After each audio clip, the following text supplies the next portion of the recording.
एक गांव में एक साधु रहने आया। साधु ने कठोर तपस्या कर कई सिद्धियां हासिल की थी, इसलिए साधु जल्दी ही इस गांव में और आजू बाजू के गांव में प्रसिद्ध हो गया। इस गांव के पड़ोसी गांव में एक व्यापारी रहता था। व्यापारी धनवान बहुत था, इसलिए उसके पास किसी भौतिक वस्तु की कोई कमी नहीं थी। लेकिन जैसा होता है, हर आदमी कुछ ना कुछ कमी महसूस करता ही है। इस व्यापारी को भी मन से शांति नहीं थी। मन से शांति पाने के लिए व्यापारी कई तरह के नुस्खे आजमा चुका था, लेकिन किसी में भी उसे सफलता नहीं मिली थी। गांव के लोगों से साधु के बारे में काफी प्रशंसा सुनने के बाद व्यापारी ने तय किया कि वह इस साधु से जाकर मिलेगा और उनसे उसकी समस्या का समाधान मांगेगा। हो सकता है अपनी सिद्धियों के बल पर वह उसे मन में शांति लाने में मदद करे। अगले दिन व्यापारी साधु जहाँ रहता था उस कुटिया के पास पहुंच गया। व्यापारी ने अपने मन की सारी बात साधु को अच्छे से बताई। साधु ने उसकी बात सुनने के बाद व्यापारी से कहा कि तुम्हें कुछ दिनों तक मैं जैसा कहूँ वैसा ही करना पड़ेगा और यहीं रहना पड़ेगा। व्यापारी किसी भी तरह मन की शांति पाना चाहता था, इसलिए वह तैयार हो गया। अगले दिन साधु ने व्यापारी से कहा कि आज के दिन तुम बाहर बैठोगे। साधु ने व्यापारी को एक जगह बताई जहाँ पर उसे बैठना था। सूरज चढ़ते ही तेज धूप सेठ पर पड़ने लगी।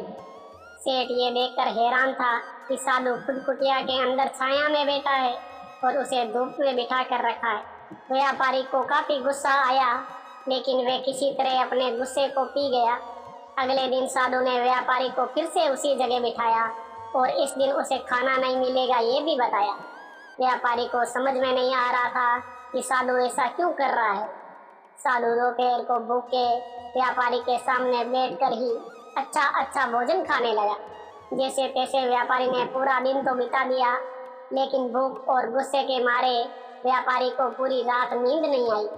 वह पूरी रात ये सोचता रहा कि आखिर साधु उसके साथ ऐसा व्यवहार क्यों कर रहा है।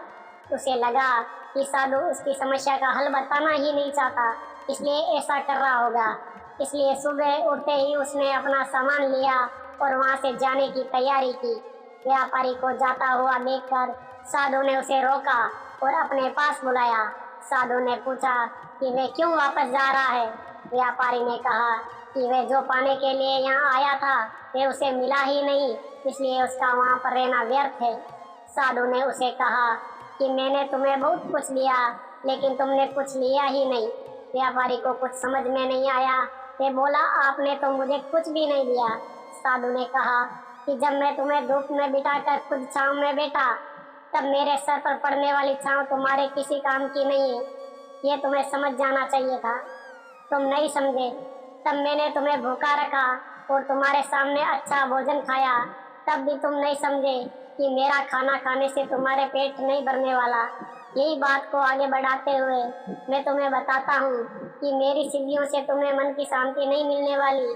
जैसे तुमने अपने परिश्रम से धन, नाम, रुतबा सब कमाया है, वैसे ही तुम्हें अपने मन की शांति भी खुद ही कमानी होगी।